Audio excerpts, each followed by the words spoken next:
அனைவருக்கும் வணக்கங்க. எல்லாரும் எப்படி இருக்கீங்க? நல்லா இருக்கீங்களாங்க? ரொம்ப நாளுக்கு அப்புறம் இன்றைக்கி வந்து நம்ம லாங் வீடியோ பார்க்கலாம் வாங்க. இப்போ வீடியோக்குள்ளே போகலாம். என்னோடய பழைய கொலுசு வந்துங்க, அது அந்து போச்சு. தீபாவளிக்கு முன்னாடியே அதை கழட்டி வச்சுட்டு தான் வியாபாரத்துக்கு போயிருந்தேன். கன்னியாக நல்லா கட்டாகி ஒன்றும் தொலைய ஆரம்பிச்சிருச்சுங்க. இனிமேல் இதை போட்டுட்டு இருந்தால் கொலுசு காலாவதி ஆயிருங்கிறனால கழட்டி வச்சுட்டு தான் போயிருந்தேன். அப்புறம் தீபாவளி முடிஞ்சு அப்புறம் அங்கிட்டு 4 நாள் திரும்பிச்சு வந்து கொலுசை போய் மாற்றிட்டு வந்தாச்சுங்க. அப்போ வந்து கொஞ்சம் லைனிங்லாம் எடுக்க வேண்டியது இருந்துச்சு. எல்லாத்துக்கும் தீபாவளி டைமில் பீக்கில் ஒர்க்குனா எனக்கு தீபாவளி முடிஞ்சு தான் என்னோடய ஒர்க்கே டைலரிங் ஒர்க்கே ஸ்டார்ட் ஆச்சு. எல்லாம் கொடுத்துட்டு அடுத்த நாளே கேட்டாங்க. கிட்டத்தட்ட ஒரு 5-6 ப்ளவுஸ் பக்கம் ஸ்டிச் பண்ணி தொடர்ந்து கொடுக்குற மாதிரி இருந்துச்சு. அதுக்கான நூல்கண்டு லைனிங் எல்லாமே எடுத்துகிட்டு வந்தாச்சுங்க. தம்பிக்கு வந்து ஒரு 10 நாள் அந்த தடவை வந்து சளியும் காய்ச்சலும் சரியாகவே இல்லைங்க. எப்போ ஒரு நாள் 2 நாள் வரும், அப்புறம் சரியாயிரும். இந்த தடவை என்ன பண்ணானோ தெரில, பயங்கர காய்ச்சல் சளிங்க. அங்கிட்டு அலைச்சல்லே நல்லா சளி பிடிச்சிக்கிச்சு. அதனால் வரும்போது 10 முட்டை வாங்கிட்டு நாட்டு மருந்து கடைக்கு போயிட்டு சித்தரத்தை பொடின்னு சொல்லிட்டு கிடைக்குங்க. நான் வச்சு குட்டி சின்ன வயசாக இருக்கும்போது ஆம்லேட் போட்டேன்னா அது மேலே இந்த பொடியை தூவி கொடுப்பேன். ஃபஸ்ட்டு சளி பிடிச்சிச்சுன்னா வீட்டில் கை வைத்தியம் தான் பார்ப்பேன். இப்போ கொஞ்ச நாள் அவனுக்கு சளி பிடிக்கிறது இல்லைங்கிறனால அந்த பொடியெலாம் நான் வாங்காமல் இருந்தேன். அகைன் மறுபடியும் போயிட்டு அந்த சித்திரத்தை பொடியை முட்டையெல்லாம் வாங்கிட்டு வந்து வச்சுக்கிட்டு வாய்க்கு எதுவுமே பிடிக்கலன்னு சொல்லிட்டு இருந்தேன். அதனால சரி சூடாக ஆம்லேட்னாவது போட்டு தரலான்னு சொல்லி அவங்க அப்பா உட்காந்து ஊட்டிகிட்டு இருந்தாங்க. 10 நாள் தீபாவளி முடிஞ்சு ஸ்கூலுக்கு போகாமல் விட்டது இதுதான் ஃபஸ்ட் டைமு. அந்தளவுக்கு அவனுக்கு ஹெவியான காய்ச்சலுங்க. எனக்கும் தீபாவளி வியாபாரம் முடிச்சுட்டு வந்து ஒன்றும் உடல்நிலை சரியில்லை. இருந்தாலும் ப்ளவுஸ் எல்லாம் வாங்கிட்டு அதை ஸ்டிச் பண்ணி கொடுக்கணும். தம்பியை வேற பார்த்துக்கிட்டு டே வந்து அப்படியே ரொம்ப ஹெட்டிக்காக தாங்க போயிட்டு இருந்துச்சு. எல்லாம் பார்த்து முடிக்கிறதுக்குள்ளே எனக்கு மறுபடியும் உடம்பு சரியில்லாமல் போயிடுச்சு. அப்படியே தான் அந்த வீடியோலாம் கொஞ்சம் கொஞ்சமாக எடுத்து வச்சுருந்தேங்க. உங்களுக்கு அப்படியே ஒரு லாங் வீடியோவாக போட்டுட்டு நீங்கள் கேட்ட 2-3 கொஸ்டினுக்கும் இந்த வீடியோவில் வந்து ஆன்சர் பார்க்கலாங்க. நீங்கள் தைச்சி கொடுக்குற துணியில் வந்து கடன் சொல்லி வாங்கிட்டு போவாங்களா சிஸ்டர் அப்படின்னு கேட்டிருக்கீங்க. இது வரைக்கும் இந்த ப்ளவுஸ் தைச்சது, இந்த ஆல்ட்ரேஷன் ஒர்க்குக்கெலாம் இது வரைக்கும் யாரும் கடன் சொன்னது இல்லைங்க. கை மேலேயும் கொடுத்துருவாங்க, இல்லாட்டி வாங்கிட்டு போய் ஒரு 2-3 நாள் திரும்பிச்சு கொடுத்துருவாங்கங்க.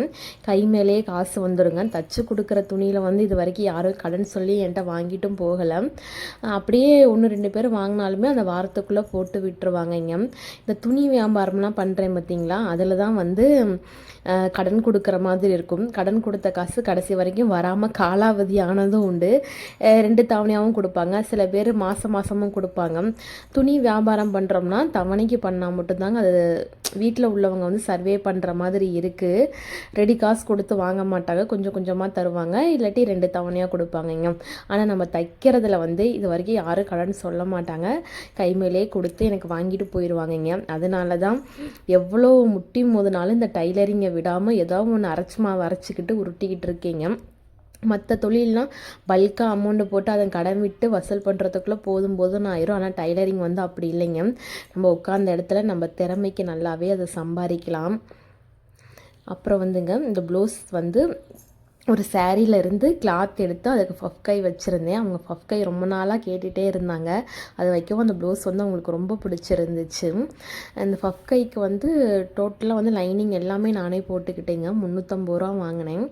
கொஞ்சம் லேஸ்லாம் வச்சு சிம்பிளாக தான் பண்ணியிருந்தேன். அப்புறம் வந்து அடுத்த நாள் வந்து சஷ்டிங்க. நான் வந்து ஒரு 48 நாள் நான்வெஜ் சாப்பிடாமல் இருந்தேன். நம்ம பழனி ஆண்டவன் எல்லையில் இருக்கிறோம், அவரை நினச்சி ஒரு நாளைக்கு விரதம் இருக்கணும் அப்படிங்கிறனால நான்வெஜ்ஜை வந்து 48 நாளைக்கு முன்னாடியே ஸ்கிப் பண்ணிட்டேன். ஏன்னா தீபாவளி டைம் வரனால நம்ம விரதம்லாம் ப்ராப்பராக கண்டிப்பாக இருக்க முடியாது.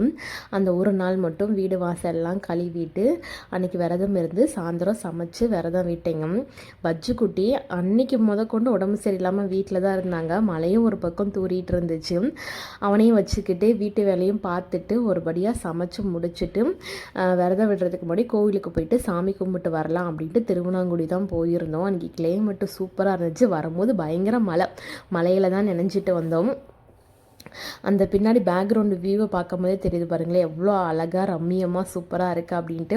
அன்றைக்கி அவங்க அப்பா வேறு வரல, எனக்கு நைட்டு வேலை அப்படின்னு சொல்லிட்டாங்க. எனக்கும் வஜ்ஜு குட்டிக்கு மட்டும் அளவாக சமைச்சு சாப்பிட்டாச்சுங்க. நான் இது வரைக்கும் கடவுள்கிட்ட வந்து வேண்டிக்கிட்டு எனக்கு இது நடக்கணும் அப்படின்னு சொல்லி நான் இது வரைக்கும் எந்த ஒரு வேண்டுதலையுமே வச்சதில்லைங்க. சின்ன பிள்ளையிலேருந்து நான் சாமி கும்பிடுறேன்.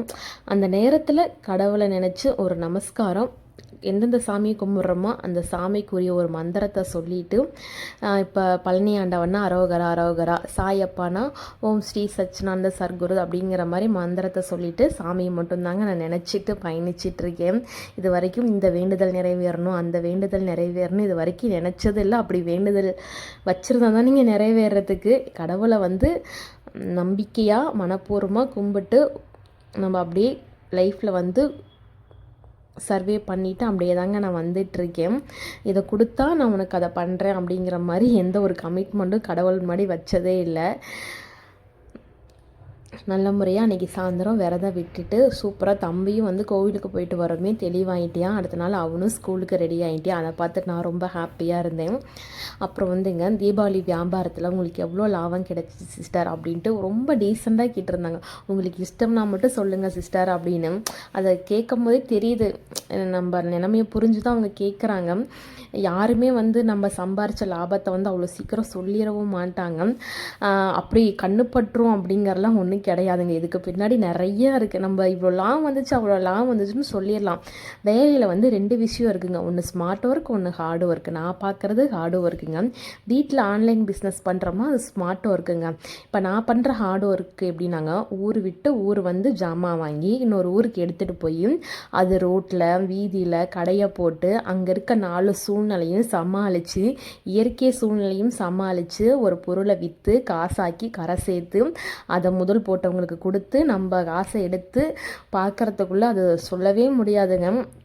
சொல்லும் போதே டயர்டாயிட்டேன். அதில் பயணித்தோம்னா அதோட கஷ்டம் வந்து பல மடங்கு அதிகமாக இருக்கும். இப்போ ஆன்லைனாக வாட்ஸ்அப்பில் ஆர்டர் எடுக்கிறோமா அது கொரியர் போடுறோமா ரீச் ஆகுதா அப்படிங்கிற மாதிரி அதுலேயும் வேலை இருக்குங்க. ஆனால் வந்து ரோட்டில் நடு தெருவில் நின்று நடு ரோட்டில் நின்று 4 பேர்த்துக்கு முன்னாடி நம்ம கூவி வியாபாரம் பண்ணுறது உண்மையாலுமே பயங்கர கஷ்டங்க. அந்த ஹார்டு ஒர்க்கு முன்னாடி நான் இவ்வளோ லாபம் எடுத்தேன் அவ்வளோ லாபம் எடுத்தேங்கிறதெல்லாம் அந்த காசு வேணால் பெருசாக தெரியலாங்க. அதுக்கு பின்னாடி இருக்கிற கஷ்டம் வந்து அது வார்த்தைகளால் சொல்லவே முடியாது. அது எதுக்குமே ஈடாகாதுங்க. அவ்வளோ பெரிய கஷ்டம். நம்ம பார்ப்போம் வெளியில் அவங்கள ஃப்ரீயாக நல்லா தானே வியாபாரம் பண்ணுறாங்க பாருங்கள் அப்படின்னு நினைக்கிறோம். ஆனால் அந்த நேரத்தில் அந்த இடத்துல அவங்களோட மனநிலைமை இருக்குது பார்த்தீங்களா, அது ரொம்ப ரொம்ப மோசமானது. இது சொல்லக்கூடாதுன்ட்டு ஒன்றும் இல்லைங்க. ஏற்கனவே போன வீடியோவில் சொல்லியிருப்பீங்க, நம்ம ஒரு வியாபாரம் பண்ணுறோம்னா அதில் நஷ்டம் ஆகுதுனாலும் சர்வே பண்ணி வெளியே வரணும். அதில் வந்து ப்ராஃபிட் கிடைக்குதுனாலும் நல்ல முறையாக சர்வே பண்ணி அந்த இடத்த தக்க வச்சு நம்ம மறுபடியும் அதை வளரத்துக்கு என்ன வழியும் அது மாதிரி பார்க்கணுங்க. எனக்கு தெரிஞ்சது இதுதாங்க. வேறு எதுவும் தப்பாக சொல்லியிருந்தால் மன்னிச்சுக்குங்க. நம்ம போடுற முயற்சியில் மட்டும்தாங்க எல்லாமே அடங்கியிருக்கு. நான் போன வருஷம் வரைக்கும் வளையல் வியாபாரம் தான் பண்ணிகிட்டு இருந்தேன். 40 கைலி மட்டும் வாங்கி வச்சு விற்று பார்ப்போம். விற்றுச்சுன்னா நம்ம அடுத்த வருஷம் அதிகமாக போட்டுக்கலாம் அப்படின்னு நினச்சி இந்த தடவை நான் 1000 கைலி வேட்டிக்கிட்ட விற்றேங்க. எனக்கு என்னென்னா துணி வியாபாரமாக நம்ம தான் வளையல் வியாபாரம் பண்ணுறோம்ல, அதனால் இதவே விற்றுக்கலான்னு பார்த்தீங்க. லாஸ்ட் ஒரு 2-3 வருஷமாக வளையல் வந்து இந்த கண்ணாடி வளையல் வரோமே silk thread bangle silk thread jhumka எல்லாமே விழுந்துருச்சு. நான் மெட்டீரியல் இருக்குங்கிறனால அதை போய் செஞ்சுக்கிட்டு அதை விற்றுட்டு இருந்தேன். அது ஓட்டமே இல்லாமல் இருந்துச்சு. அப்போ அந்த இடத்துல வந்து அந்த நேரத்துக்கு துணி தான் ஓடுது. நம்ம எல்லா ஹார்டு ஒர்க்கும் பண்ணுறோம், ஆனால் அந்த இடத்துக்கு ஏற்ற விற்கிற பொருள் தான் வந்து அந்த இடத்துக்கு சூட்டபுளாக இல்லை. அப்போ அதை மாற்றி பார்க்கலாம் அப்படின்ட்டு இந்த தடவை மாற்றி பார்த்தீங்க. நல்ல முறையாக வியாபாரம் ஓடிச்சு. இருந்தாலும் நான் இந்த கைத்தொழில் இந்த வளையலில் வந்து தான் இன்றைக்கி வந்து யூடியூப்பில் வீடியோ போடுற வரைக்கும் நான் வளர்ந்துருக்கேங்க. அதனால் வந்து நம்ம எடுத்த உடனே டக்குன்னு கரெக்டான பாதையில் போய் யாருமே உட்காந்துட முடியாது. அந்த பாதைக்கு போகிறதுக்கு முன்னாடி நிறையா குண்டு குழி அதுக்கப்புறம் கல் முள் எல்லாம் மிதிச்சுட்டு போனால் மட்டும்தான் அந்த பாதையில் போய் உட்கார முடியும். இப்போ அப்படி தான் வந்து கரை சேர்ந்துருக்கீங்க. இன்னும் போக போக நிறையா அப்டேட் நம்ம சேனலில் உங்களுக்கு நான் கொடுக்குறேங்க. ஒரு சின்ன நைட்டி வாங்கி விற்கிறதுனாலும் சரி, டாப்ஸ் வாங்கி விற்கிறதா இருந்தாலும் சரி, வீட்டில் இருந்துட்டு எப்படி பண்ணலாம் என்ன பண்ணலாங்கிறதும் எனக்கு தெரிஞ்ச ஐடியாவை கண்டிப்பாக வீடியோவில் வந்து நான் நிறையாவும் ஷேர் பண்ணியிருக்கேன். இன்னமேலும் உங்களுக்கு வந்து நான் ஷேர் பண்ணுறேங்க. இது வரைக்கும் சப்போர்ட் பண்ண அனைவருக்கும் என் மனமார்ந்த நன்றிகளுங்க. இப்படி ஏதாச்சும் உடல்நிலை சரியில்லாமல் இருந்தால் மட்டும்தான் ஒரு லாங் பிரேக் தேவைப்படுது. திரும்பியும் சப்போர்ட் பண்ணுங்க. அப்புறம் தம்பி ஸ்கூல் வந்து புதன்கிழமையில் இருந்தாங்க போக ஆரம்பித்தான். அப்போ போய் நான் கூட்டிகிட்டு அவன் கூட லைட்டாக ஒரு ஈவினிங் டைம் குட்டாக ஒரு அழகான டைம் ஸ்பெண்ட் பண்ணியாச்சுங்க. அப்புறம் வந்து நான்வெஜ் நான் சாப்பிட்டு கிட்டத்தட்ட ஒரு 48 நாளைக்கு மேலே ஆச்சுங்க. அதனால் வஜ்ஜுக்குட்டி அம்மா ஏதாச்சும் செஞ்சு தாங்க வாய்க்கு ருசியாக 10 நாளைக்கு இருந்துச்சு. அன்றைக்கி தான் பையன் வந்து சாப்பாட்டிலே கையை வச்சான். அது வரைக்கும் எதை சாப்பிட்டாலும் வாமிட்டிங் எடுத்துகிட்டு இருந்தான். தடவை என்னன்னு தெரியலங்க, மழையிலையும் அவ்வளோக்கு ஒன்று நினையில பட்டாசு அதிகமாக வெடித்தான். அப்புறம் ஒரு அக்காட்ட கேட்டதுக்கு பட்டாசு அதிகமாக வெடித்தா கூட அந்த புகையெல்லாம் மூச்சு நம்ம சுவாசிக்கும் போது கூட சளி காய்ச்சல் வரத்துக்கு வாய்ப்பு அப்படின்னு சொன்னாங்க. அப்புறம் தான் இருக்கிற பட்டாசை பூரா எடுத்து ஏரம் கட்டி வச்சாச்சுங்க. நான் அடுத்த வருஷம் தீபாவளிக்கு அதை வச்சே ஓட்டிட வேண்டியதான். ஏன்னா தடவை அவ்வளோ பட்டாசு வாங்கிட்டாங்க. அதுக்கப்புறம் பையன் அன்றைக்கி தான் வாமிட்டிங் எல்லாமே கொஞ்சம் குறைஞ்சிச்சுங்க. சரி வாய்க்கு ருசியாக அப்புறம் biryani, chicken biryani, chicken gravy, தயிர் வெங்காயம் அந்நேரத்தில் வச்சு சூப்பராக ஃபேமிலியோடு அன்றைக்கி தான் தீபாவளி ஃபுல்ஃபில் ஆன மாதிரி வீட்டில் நான்வெஜ் எடுத்து ஃபேமிலியோடு ஒன்றா உட்காந்து எல்லாம் ரிலாக்ஸாக சாப்பிட்டோம். ரொம்பவே சூப்பராக இருந்துச்சுங்க.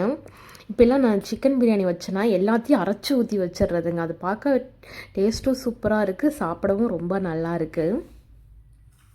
அவன் 10 நாளைக்கு இருந்துச்சு ஸ்கூலுக்கு அவனை தாட்டி விட்டுட்டதுக்கப்புறம் எனக்கு வந்து கொஞ்சம் உடல்நிலை சரியில்லைங்க. டாக்டர் ஃபுல்லாக ரெஸ்ட் எடுக்க சொல்லிட்டாங்க. என் வேலை வெட்டிலாம் எதுவும் செஞ்சிங்கன்னா மறுபடியும் உங்களுக்கு உடம்பு சரியில்லாமல் போயிடும் அப்படின்னு சொல்லிட்டனால எந்த வேலை வெட்டியும் செய்யாமல் இப்போ ஒரு வாரமாக வீட்டுக்கார தான் சமைச்சு பையனை காலைல கூட்டிகிட்டு போயிட்டு சாயந்தரம் கொண்டு வந்து வீட்லேயும் விடுறாங்க. நான் ரெஸ்ட்டு மட்டும்தான் எடுத்துகிட்டு இருக்கேங்க. படுக்கணும் தூங்கணும்னு நினச்சி தூங்கினா தூக்கமே வர மாட்டேங்குது. விட்டத்தை பார்த்துக்கிட்டே தான் செல்லை நோண்டிட்டு படுத்துட்ருக்கேன். பேக் டு ஃபார்ம் நம்ம சூப்பராக ரெடியாகி வரலாங்க. ஏன்னா இப்போதைக்கு வந்து நமக்கு தேவை ரெஸ்ட்டு தான். அதையும் மீறி அழட்டிட்டு செஞ்சோம்னா அப்புறம் கை வலி வந்து சரியாகாது அப்படின்னு சொல்லி டாக்டர் சொல்லியிருக்காங்க. அதனால் இப்போ ரெஸ்ட்டில் இருக்கேங்க. 10 நாளைக்கு இருந்துச்சு மறுபடியும் மிஷினில் உட்காந்து ஆல்ட்ரேஷனுக்கு மலையாட்ட துணி வாங்கி போட்டு 10 நாள் ஆச்சுங்க. அப்புறம் ரொம்ப அர்ஜென்ட் பண்ணிகிட்டு இருந்தனால அவங்க நைட்டி பூரா என்கிட்ட கொடுத்துட்டாங்களா, அதனால் சரின்ட்டு 2-3 நைட் நேரம் அடித்து கொடுங்க சிஸ்டர்னு சொல்லவும் அடித்து கொடுத்தாச்சுங்க. உங்களுக்கு இந்த வீடியோ பிடிச்சிருந்தா மறக்காமல் லைக், ஷேர், சப்ஸ்கிரைப், கமெண்ட் பண்ணுங்கள். நம்ம நெக்ஸ்ட் இன்னொரு வீடியோவில் சூப்பராக சந்திப்போம். நன்றி.